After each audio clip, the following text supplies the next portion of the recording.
we've been working together since this summer. And you and I have done, before you met me, or before you started watching my YouTube videos and then decided I'm going to work with Robin, tell the listener, your history with the HCG protocol. Found out about it and thought, like everybody else, like, that's crazy. I'm not going to stick a needle in myself. But then desperation, I did. And my first round was successful, as they would call it. And then my second one was not so successful because I cheated. Well, and then I had... Okay, so, but explain, so really quick. The first one was successful, meaning you followed it. Your experience was similar to Dr. Simeon's explanation. You weren't hungry. Right. You lost a ton of weight. Your body, not even weight, but your size changed. It was incredible. You got this insatiable high.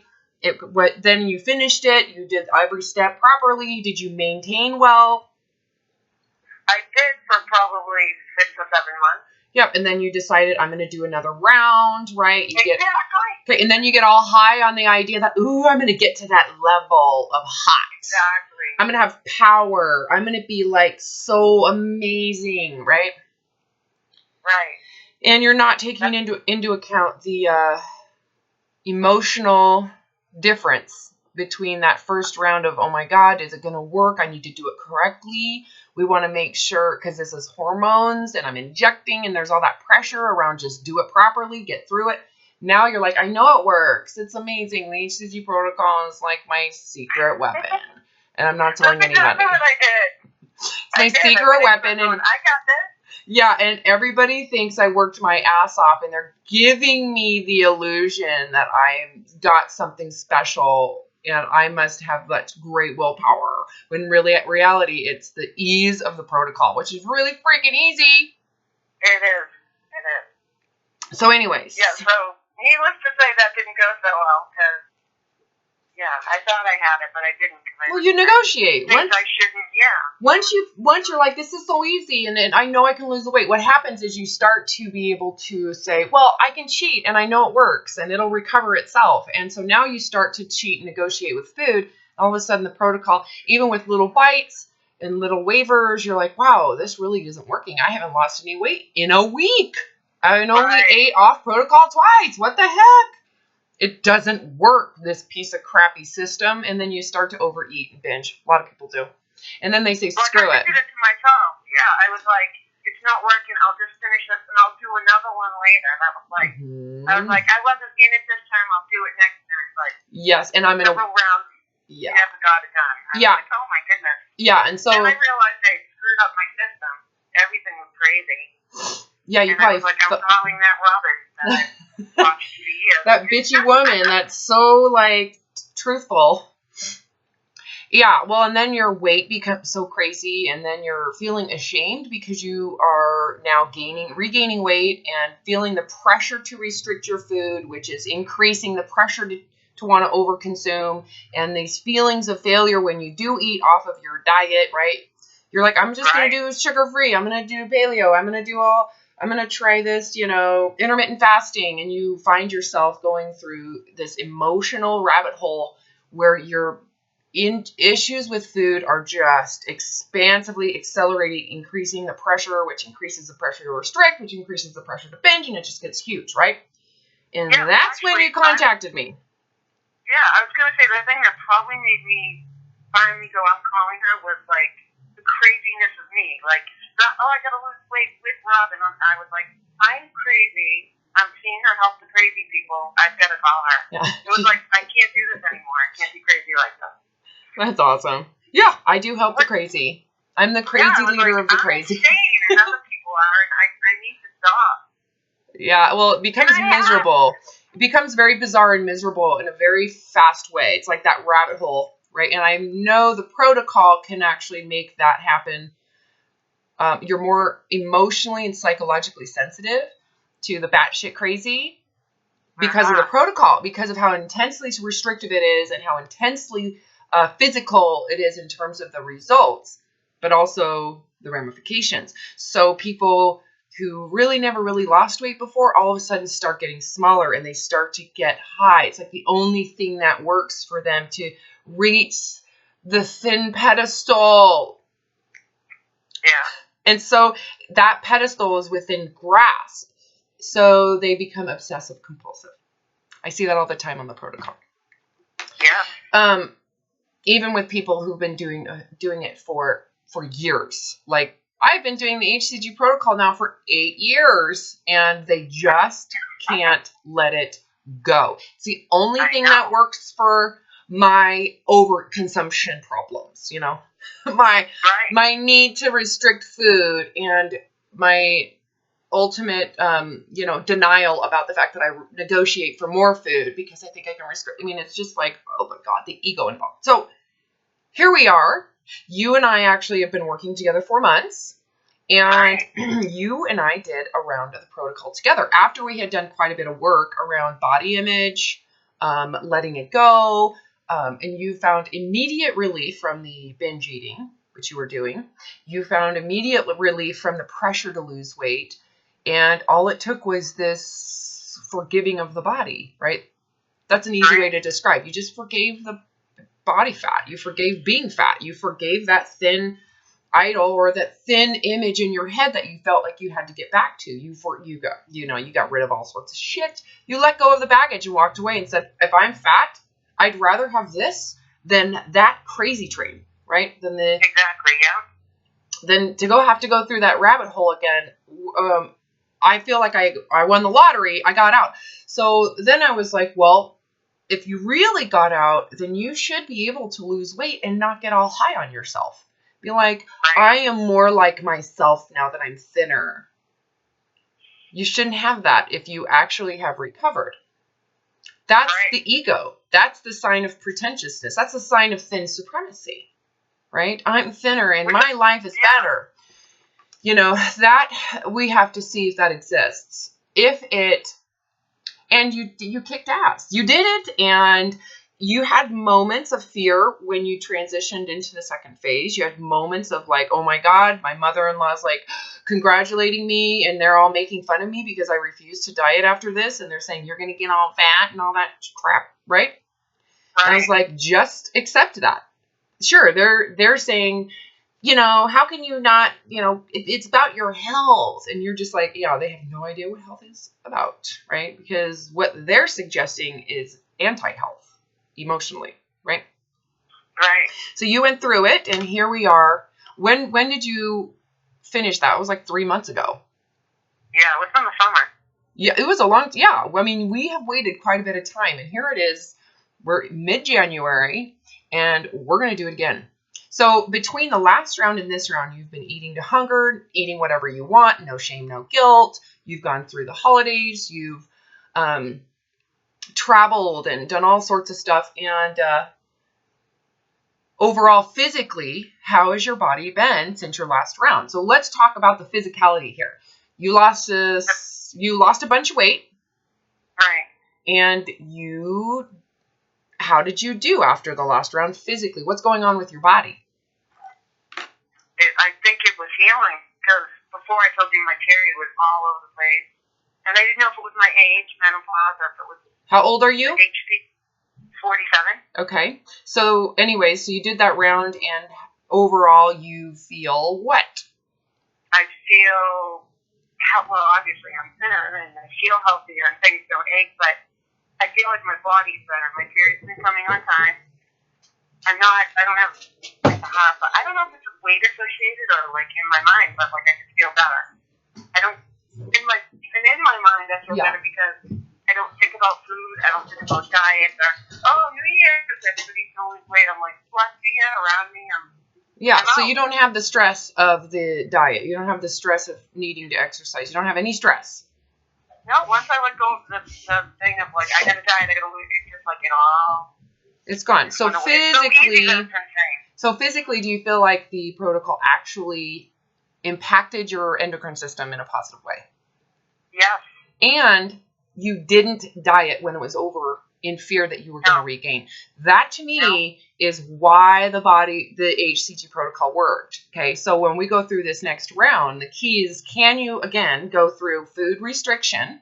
So the concept that you're not going to have the abundance of food, you're not going to have the pleasure of food, you're not going to have the pleasure of alcohol, you're not going to have all that stimulus, right?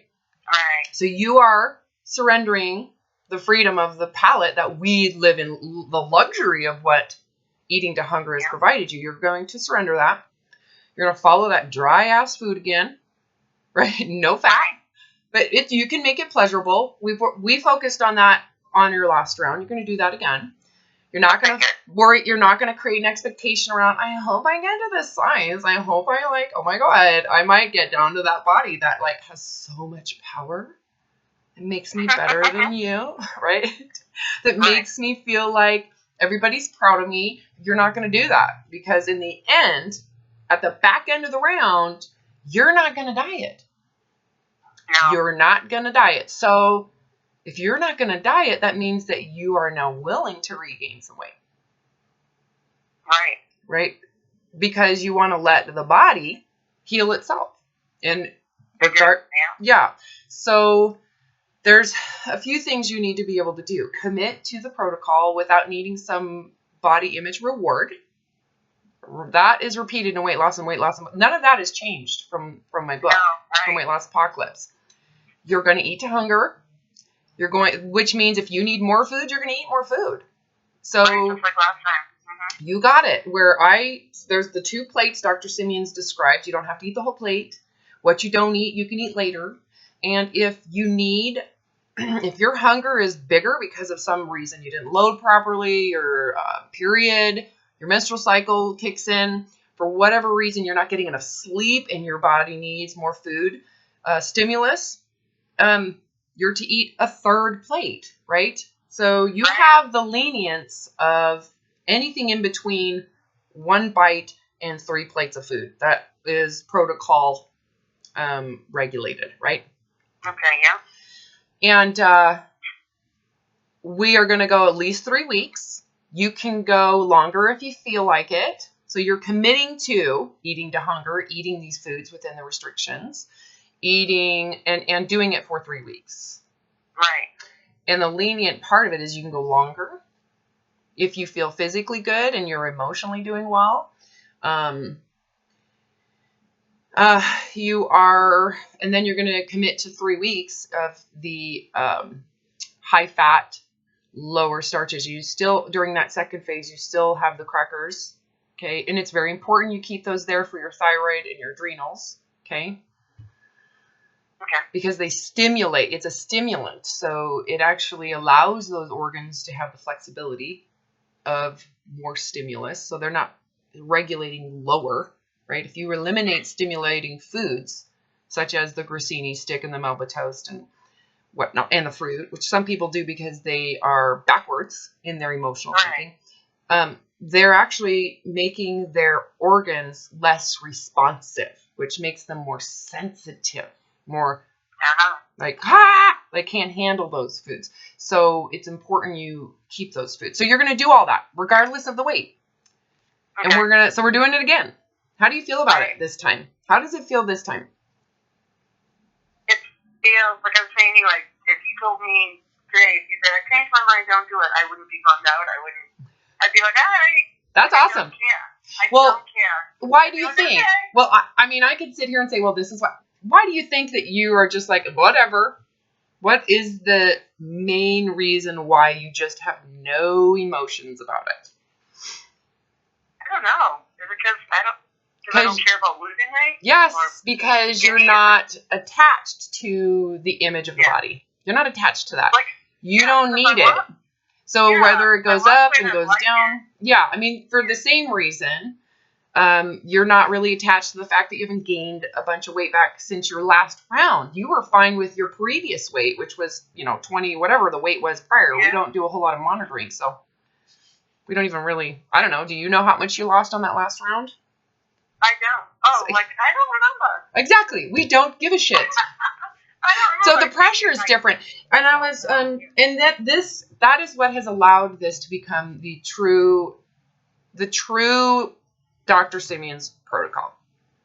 This Yeah. isn't about your self-worth. This isn't about your perspective around who you are. This isn't about anything really at this point other than some open-minded acceptance of whatever happens during this round. We don't really fully grasp and understand the HCG protocol. I mean, what I wrote in Weight Loss Apocalypse is all discussion. It isn't factual. It's here's a hypothesis. Here is the best job I can do for you out there to at least give some explanation based on modern science, which is not conclusive, right? So we look at this and it's like, we really don't understand it. I just have watched thousands of people do this round, and I know what goes on. I've had enough observation with my open mind to look at this and go, oh, this doesn't work. This approach doesn't work. Dieting after the fact, fear of sugar, fear of carbs is catastrophic when this is over. You actually re-cause the problems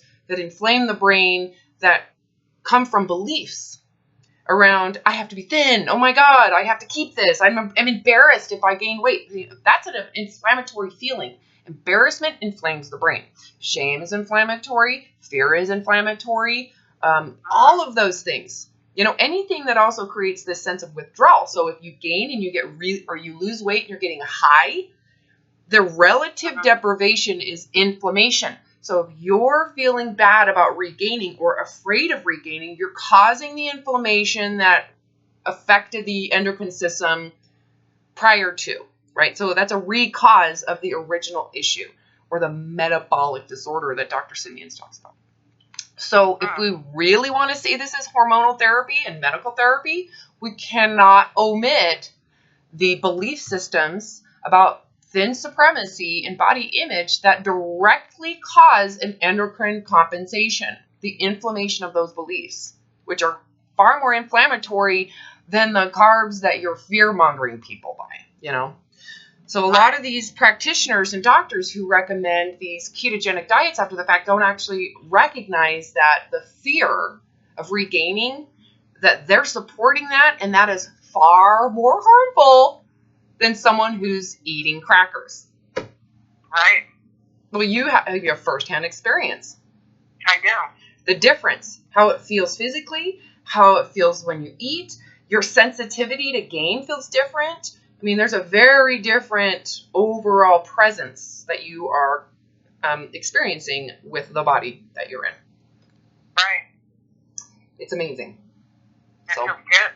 yeah, I'm excited. So we'll see how this round goes. And when are you going to start loading? Is it this weekend? Do you have your HCG? I was going to do it this weekend, and I probably still will, except for I feel like I'm getting my period. So. Oh, well then we should just wait. We need to wait until you've had your period for a couple days. So just, that would be ideal.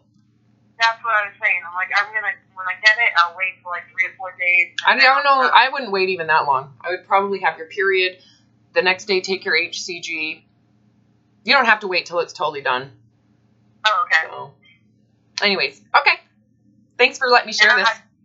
But this one, I don't want to weigh myself again because I like the not weighing and stuff. Oh yeah, well there's no need, and even if we did weigh you just for experimental like data, it shouldn't have any influence because your brain, your perspective is a lot broader at this point. I mean, you're not sucked in looking at it so tight.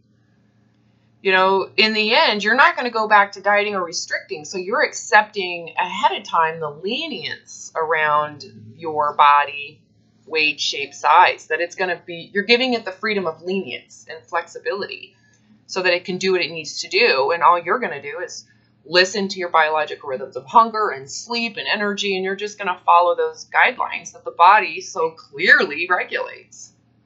I love it. Yeah, it's so easy. Compare the difference from your first 2 rounds and what you've done with me. Oh, it's totally different. It's and when night I and day. called you, my hope was that I would be free, and it's like, here I am, 6 or 7 months later, and I'm free. I don't have that crazy dieting brain anymore. No, and it feels impossible to escape when you're in it, doesn't it? Oh, it did. I'm like, what am I, an addict or something? I guess I was a dieting addict. Yes. Well, it's a diet. You were addicted to the concept of a thin you. That was what you thought would provide you. And when you thought about it, it would create euphoria. So if you don't have it, you attach to the physical vision of it. You know, we're highly visible mammals. Like, our eyeballs are pretty dominant. You know, this would be no different than a dog who gets high smelling. Like, when I take Potato out in the foothills here in Boise, yeah, you know, when he starts pointing, he's probably getting high.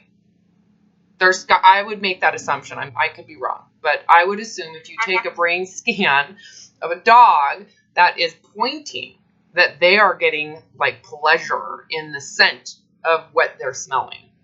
And that point is their way of going, I want that, you know? So we as humans are very visual. So when we visualize food, when we visualize sex, when we visualize certain physiological survival needs, we get high just in the thought of it. You know, and people who've been deprived of sex, deprived of love, deprived of touch, deprived of food, they're more sensitive than people who aren't deprived. Meaning they get higher. So is it the actual narcotic or the deprivation that causes the sensitivity? I guess it's the deprivation. It's the deprivation. Yeah, and which is, it takes an open mind to see that, right? It's so easy to go, oh, look at this first response. Well, why is this person responding this way? Well, is it because they have a need to deprive it and it's moral deprivation and they feel bad about it when they eat it and they have all of this chaos and drama around? It's so ignorant to take food and to put it in a vacuum like they have and said, look, this is pleasurable. Look at these people. Their brains are responding more. Well, they need to talk about the lifestyle of deprivation and restriction this person has that's unique to people that don't have the same response in the brain. Right. I'd love to talk to the people who are putting out this research so that they can sell a drug of sorts, because that's what they're for. You know, we have a medication for you people. Right. Because you can't handle it. That narcotic is controlling your mind. They don't look at the actual other side of it, which is your shame. Your shame, you're feeling bad about yourself, you're feeling like a failure, which stem from beliefs that you think are, you know, righteous. And, you know, and we went through all of that. We actually did. We did. I know. Belief systems around thin supremacy. Who are you? What if you go out to the pool? People think you're fat. You have to go through a lot. But in the end, when it comes down to, you know, the pain of accepting that versus the suffering of having to fix it, it was very clear to you, based on the pretty severe state of suffering you were in, that you'd rather get freedom from the suffering and be fat.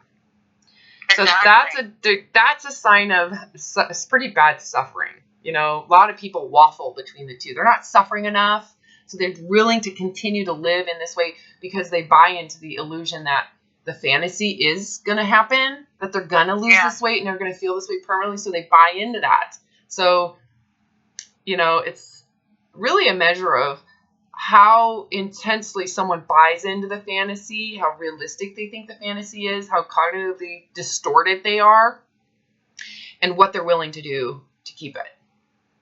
I know, because I was like, once I'm thin, once I'm sitting in my clothes, I won't need to do this anymore and it will all go away. But that was not right. That's a joke. That's hilarious, right? Because you have to keep on doing what you're doing to keep it, so you never get freedom. It's like, now you're in a jail cell and you have to keep on running on that rat wheel, so you don't get any freedom. So I didn't know.